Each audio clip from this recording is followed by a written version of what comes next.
Kita berdoa. Bapa di surga, kami mengucap syukur Tuhan buat anugerah kehidupan yang masih Tuhan percayakan dalam hidup kami sampai hari ini. Terlebih Tuhan anugerah keselamatan yang paling besar dan kami syukuri dalam hidup ini. Sehingga hari ini kami bisa menikmati anugerah keselamatan yang Tuhan berikan. Bapa, persiapkanlah hati pikiran kami untuk merenungkan satu bagian firman Tuhan yang menguatkan kami pada hari ini. Di dalam nama Tuhan Yesus kami berdoa dan mengucap syukur. Amin. Roma pasal 1 ayat yang ke-16 sampai ayat yang ke-17, beginilah firman Tuhan. Sebab aku mempunyai keyakinan yang kokoh dalam Injil, karena Injil adalah kekuatan Allah yang menyelamatkan setiap orang yang percaya. Pertama-tama orang Yahudi, tetapi juga orang Yunani, sebab di dalamnya nyata kebenaran Allah yang bertolak dari iman dan memimpin kepada iman, seperti ada tertulis, orang benar akan hidup oleh iman. Saya akan bacakan di ayat yang ke-16 sekali lagi. Mari kita sama-sama menyimaknya. Sebab aku mempunyai keyakinan yang kokoh dalam Injil, karena Injil adalah kekuatan Allah yang menyelamatkan setiap orang yang percaya, pertama-tama orang Yahudi, tetapi juga orang Yunani. Amin. Nah teman-teman, sebelum kita sama-sama belajar ya, melihat apa pesan yang disampaikan oleh firman Tuhan melalui surat dari Rasul Paulus ini, izinkan saya bertanya kepada setiap kita.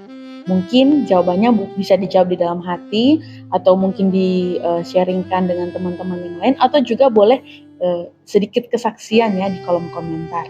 Nah teman-teman, pernah nggak teman-teman itu merasa malu? Malu sebagai seorang Kristen. Malu disebut sebagai pengikut Kristus, malu disebut sebagai orang percaya. Mungkin bukan malu secara langsung ya, tetapi ketika kita tidak percaya diri, tidak pede, dan tidak berani bersaksi tentang Kristus. Mungkin tidak secara langsung, tetapi itu sudah termasuk di mana kita merasa malu dengan apa yang kita percayai atau imani. Kenapa bisa demikian?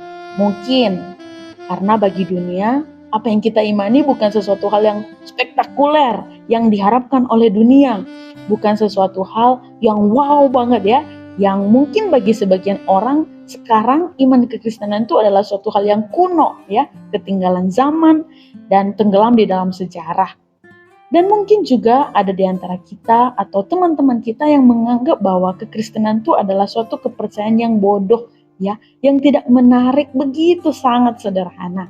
Tetapi teman-teman, melalui perenungan firman Tuhan hari ini, kita berharap setiap kita bisa diberikan keberanian kembali dan menemukan titik di mana kita bisa mendapatkan kepercayaan diri dan keberanian untuk mengimani apa yang kita percaya serta membagikannya kepada orang lain. Nah teman-teman, kenapa kita bisa merasa malu? Faktanya hari ini setiap kita pasti merasa takut ketika berbeda. Kalau dulu ya, orang berbeda itu malah pede ya kan, karena unik sendiri, berbeda sendiri. Tetapi seiring berjalannya waktu, kita semakin dibentuk menjadi pribadi yang tidak pede ketika berbeda dengan orang lain. Nah, istilahnya nih sekarang FOMO. Kita itu takut ketinggalan zaman. Kita menjadi orang-orang yang FOMO, ikutan tren. Pakaiannya sekarang begini, kita mau ikut. Yang begitu, kita mau ikut. Nah, ketika kita tidak mengikutinya, kita merasa kurang percaya diri. Kita merasa kita harus sama dengan yang lainnya. Yang lain punya handphone yang seperti ini, kita juga mau punya seperti itu. Supaya circle-nya bisa sama. Nah, jadi teman-teman, hari-hari ini kita merasa takut dan tidak percaya diri ketika kita berbeda. Kita berusaha untuk bisa sama dengan yang lain, dengan circle pertemanan kita, dengan pembicaraan orang lain, gaya bicara, fashion dan sebagainya, kita berusaha untuk bisa sama.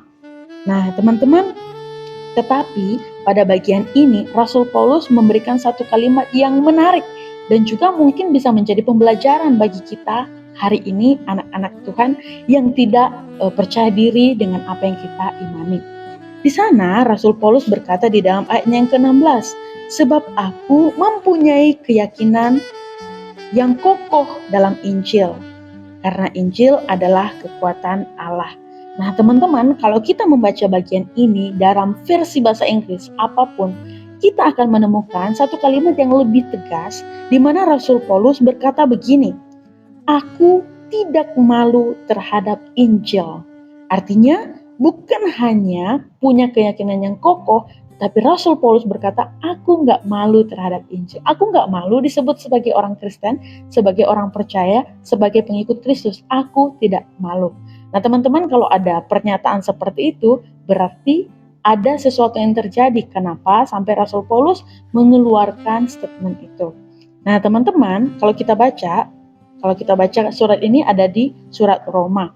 Berarti ini adalah kitab yang Rasul Paulus tuliskan dan ditujukan kepada orang-orang di Roma pada saat itu. Nah, teman-teman, kenapa Rasul Paulus sampai berkata bahwa dia tidak malu terhadap Injil? Ternyata pada saat itu Rasul Paulus mengirimkan surat kepada jemaat di Roma, di mana orang-orang Roma pada saat itu adalah orang-orang yang sudah terbiasa dengan keramaian, di mana mereka itu sudah menjadi pusat perhatian dunia ya. Makanya kalau dibilang banyak jalan menuju Roma, karena pada waktu itu orang berbondong-bondong ke Roma. Roma adalah pusat perdagangan di mana orang bisa bertemu dan bisa belajar banyak hal di sana. Jadi waktu itu kota Roma adalah satu kota yang paling ramai dan menarik di dunia. Nah, ketika kota itu menjadi tempat yang ramai dan menarik, pasti orang-orang yang ada di dalamnya punya sesuatu yang berbeda dari yang lain. Nah, ternyata benar, orang-orang yang ada di Roma, termasuk jemaat Roma yang pada saat itu sudah percaya kepada Kristus, adalah orang-orang yang pintar. Bukan hanya pintar, kalau kotanya menjadi kota perdagangan, mereka adalah orang-orang yang kaya. Selain itu, mereka pada saat itu suka dengan ilmu pengetahuan dan pertukaran pikiran, perdebatan, yaitu di dalam ilmu filsafat.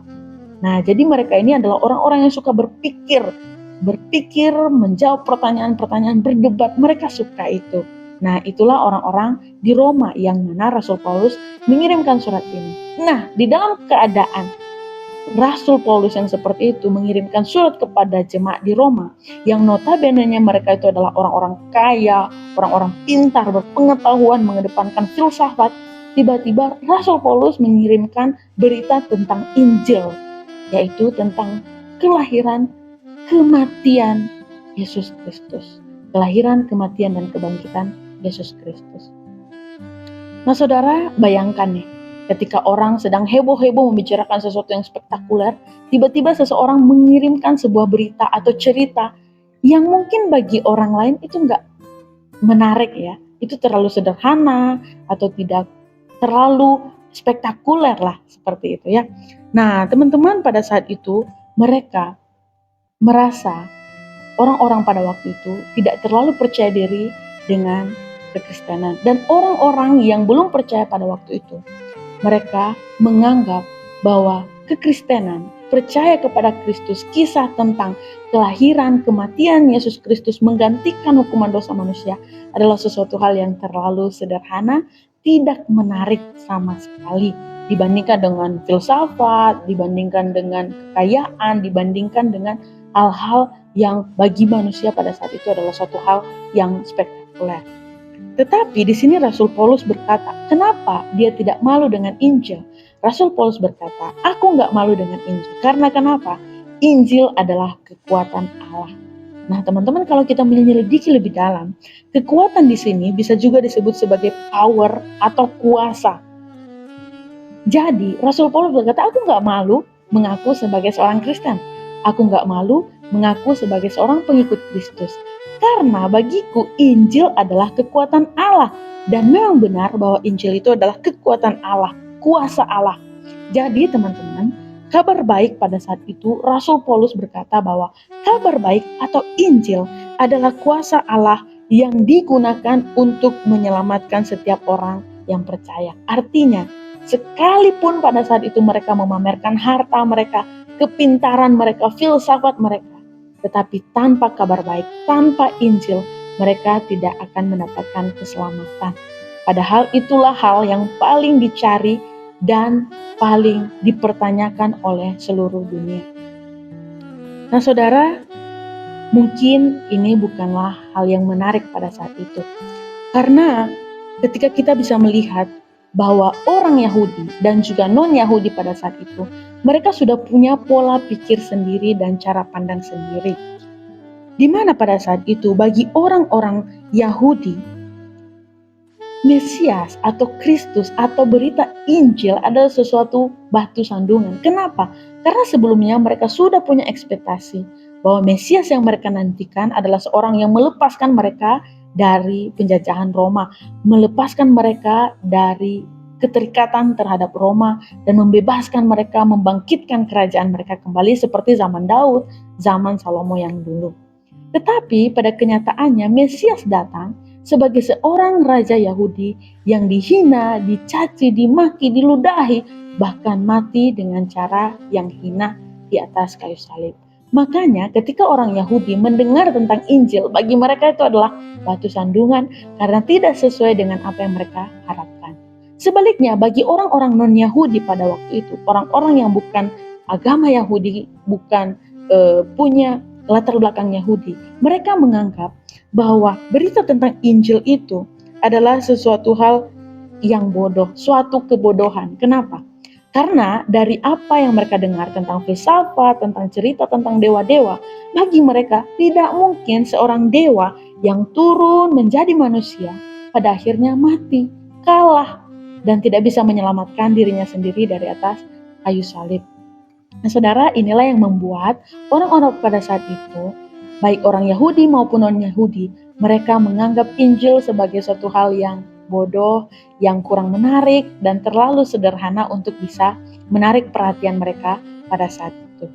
Nah, tetapi teman-teman dan saudara-saudara yang terkasih, di sini kita bisa melihat bahwa Rasul Paulus sekalipun berada di tengah-tengah orang-orang yang menganggap remeh imannya, yang merendahkan kepercayaannya, yang menganggap imannya terlalu sederhana, Rasul Paulus mengatakan, aku tidak malu mengaku sebagai seorang Kristen.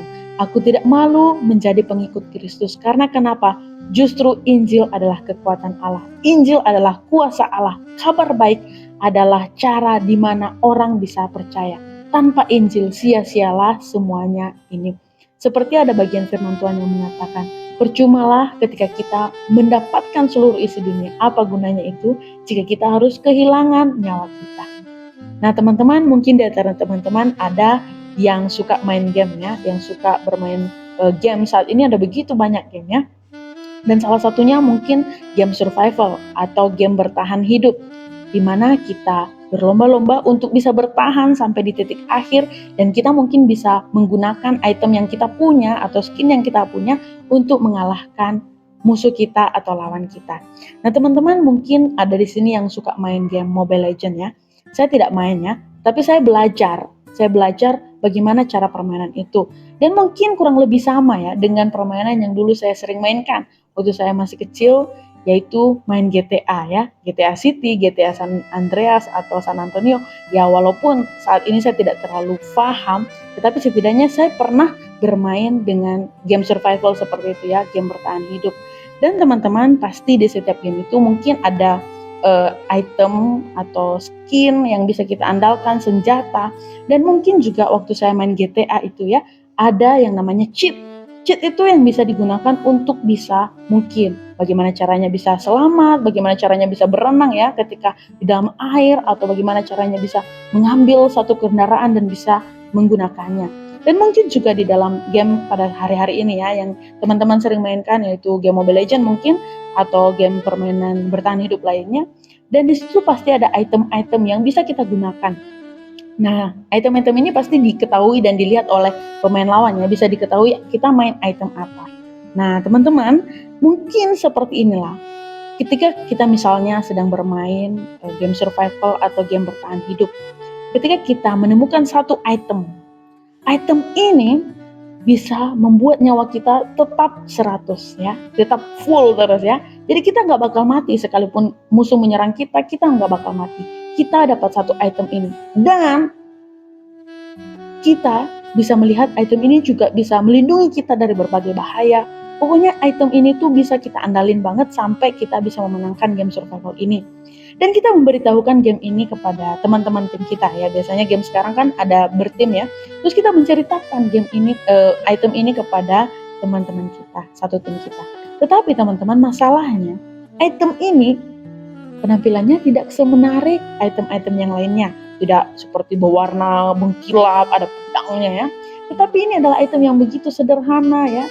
Mungkin agak polos, warnanya tidak menarik, tidak keren ya. Tetapi ada suatu kekuatan yang luar biasa di dalamnya. Ketika kita bercerita kepada teman-teman kita, mungkin kita malu.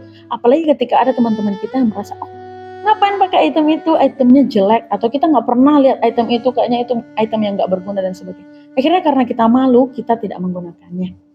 Dan akhirnya kita kalah. Nyawa kita habis, darah kita habis.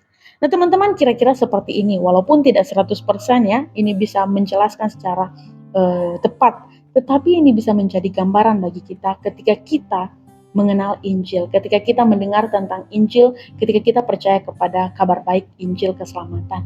Sekalipun ini adalah sesuatu hal yang bagi dunia terlalu sederhana, tidak menarik, mengecewakan, karena pada akhirnya Yesus Kristus harus mati di atas kayu salib dan tidak bisa menyelamatkan dirinya sendiri. Akan tetapi kita tahu bahwa inilah yang paling kita butuhkan.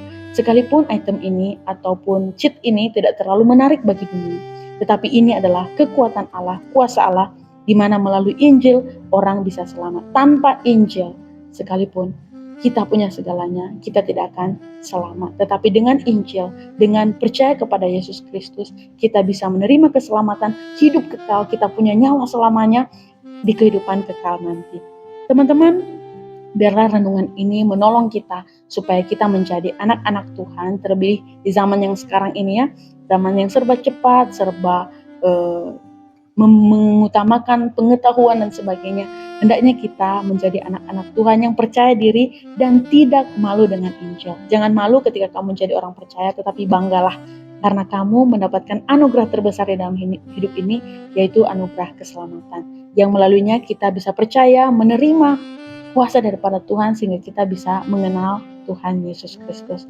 Mari teman-teman, kita membagikan kisah ini, kita membagikan firman Tuhan ini, dan juga kita membagikan kabar baik ini kepada orang-orang di sekitar kita.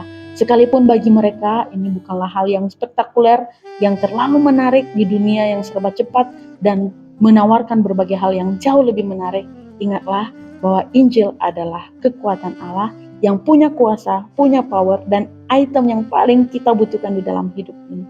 Dan marilah kita memberitakan tentang Injil, mari kita membagikan kisah tentang Yesus Kristus kepada semakin banyak orang, supaya semakin banyak orang juga yang bisa mengenal, percaya, dan diselamatkan di dalam Yesus Kristus, Tuhan dan Juru Selamat kita.